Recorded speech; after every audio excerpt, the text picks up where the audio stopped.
ఈఓఓఎల్ ఏ అంటే మన love L O V E అనే లెటర్స్ని తిరగేసి ఈఓఓఎల్ అని ఒక తెలుగు సినిమా వచ్చింది. అంటే దాని క్యాప్షన్ కూడా అదే పెట్టాడు, లవ్ ఇన్ రివర్స్ అనేసి. అంటే ఇది థియేటర్లో రావాల్సిన సినిమా థియేటర్లో రాలేదు. అప్పుడు థియేటర్కల్ రిలీజ్ అన్నప్పుడు ఈ డైరెక్టర్తో ఇంటర్వ్యూలు కొన్ని చూశాను యూట్యూబ్లో.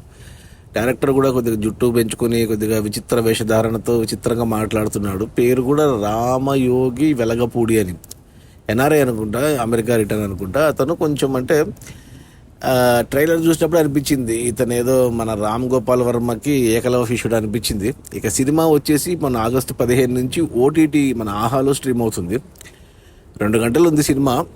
సినిమా చూస్తే ఇంకా వర్మని మించిపోయాడు రామ్ గోపాల్ వర్మ. అంటే దేంట్లో మించిపోయాడు అంటే బూత్ కంటెంట్లో మించిపోయాడు. అసలు సినిమాలో మొత్తం బూతుతో నింపేశాడు. దీనికి ఈఓఓఎల్ అని లవ్ అని రివర్స్ కాకుండా ఎల్యుఎస్టి లస్ట్ అని రివర్స్లో పెట్టింటే బాగుండేది. సినిమా అంతా మందు, సిగరెట్టు, డ్రగ్స్, సెక్స్, ఇక ఇంతే.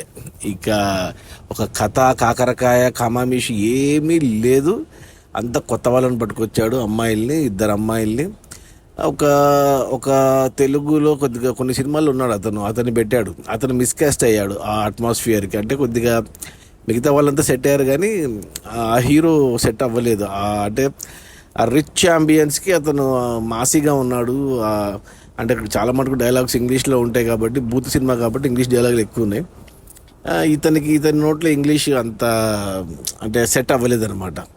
బట్ అయినా కానీ అమ్మాయిల్ని మాత్రం కెమెరా అంటే వర్మలాగా కాళ్ళ కింద, తొడల కింద, ఎక్కడ పడితే అక్కడ కెమెరా యాంగిల్స్ పెట్టి ఓపెనింగ్ షాట్ నుంచి అసలు అంతే, ఇంక ఏమీ లేదు. ఇంకా నాకు నవ్వు వచ్చింది కొన్ని చోట్ల. అంటే కొద్దిగా బూత్ సీన్ వస్తుంటే బ్యాక్గ్రౌండ్ మ్యూజిక్ వచ్చేసి సునీల్ కశ్యప్ అనుకుంటా. అసలు మన యానిమల్ సినిమా వచ్చింది కదా, రణబీర్ కపూర్ది ఒక మంచి బీజిఎం ఉంటుంది. అక్కడ రణబీర్ కపూర్ వాళ్ళ బామ్మర్దిని చంపుతుంటే ఒక మంచి మ్యూజిక్ వస్తుంది, టకక టకక టకక టకక అని.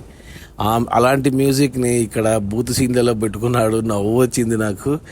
కానీ ఒకటి మాత్రం ఒప్పుకోవాలి, సినిమాలో ఏమీ లేకపోయినా కానీ ఏమంటారు, అన్ని రకాల అంటే సెక్స్ పరంగా అన్ని రకాల అంటే ఫ్యాంటసీలు, ఆడ మగ, వీని పెళ్ళంతో వాడు, 2 మొగళ్ళతో ఆమె, ఇక అది కూడా చాలా అన్నట్టు లాస్ట్లో ఇంకో అమ్మాయిని తీసుకొచ్చి అమ్మాయిలు.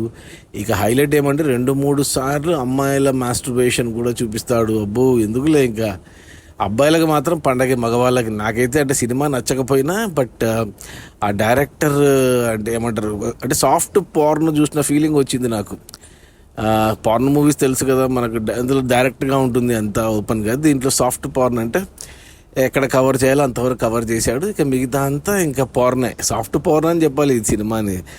అబ్బాయిలు అంటే 20+, 30+, 40+ మాత్రం సినిమా చూస్తే ఖచ్చితంగా వాళ్ళకు అంటే 2 గంటలు వేస్ట్ అయినా ఏదో ఒక మంచి పార్న్ సినిమా చూసినామన్న ఫీలింగ్ అయితే వస్తుంది. అందులో హీరోయిన్ పర్లేదు, బాగానే ఉంది అమ్మాయి. ఆ డబ్బింగ్, ఆమెకు ఏదో హస్కీ వాయిస్ పెట్టారు, కొద్దిగా అక్కడక్కడ సమాంతలా కనపడింది నాకు. సినిమా అంతా డార్క్లో ఇష్టం వచ్చిన లైటింగ్, ఇష్టం వచ్చినట్టు తీశాడు. బట్ అబ్బాయిలకి నచ్చుతుంది సాఫ్ట్ పార్న్ కాబట్టి, అందులో ఆహాలోనే కాబట్టి. సో టైటిల్ చూసి పొరపాటున చూసేది ఎవరైనా ఆడవాళ్ళు కానీ లేకపోతే ఫ్యామిలీస్ కానీ పిల్లలు కానీ బుక్ అయిపోతారు. ఇది పార్న్, డైరెక్ట్ పార్న్ మూవీ, ఏమంటే సాఫ్ట్ పార్న్ అంతే. సో అబ్బాయిలు మాత్రం ఒకసారి చూసేయచ్చు ఇండివిజువల్గా, కొంచెం వాళ్ళకి ఎంజాయ్ చేస్తారు 2 గంటలు. ఇంకా మిగతా వాళ్ళు దూరంగానే ఉండాలి. అది ఈ ఈఓఓఎల్ అంటే లవ్ని రివర్స్లో చేసిన ఈ సాఫ్ట్ పార్న్ మూవీ ఆహాలో ఉంది. రేటింగ్ అంటే సినిమా పరంగా 1 ఇవ్వాలి, బ్యాడ్. బట్ సాఫ్ట్ పార్న్ కాబట్టి ఎంజాయ్ చేశాను కాబట్టి నేను ఒక 2 స్టార్స్ ఇస్తాను దీన్ని. So strictly for adults, strictly for boys only. Okay, bye.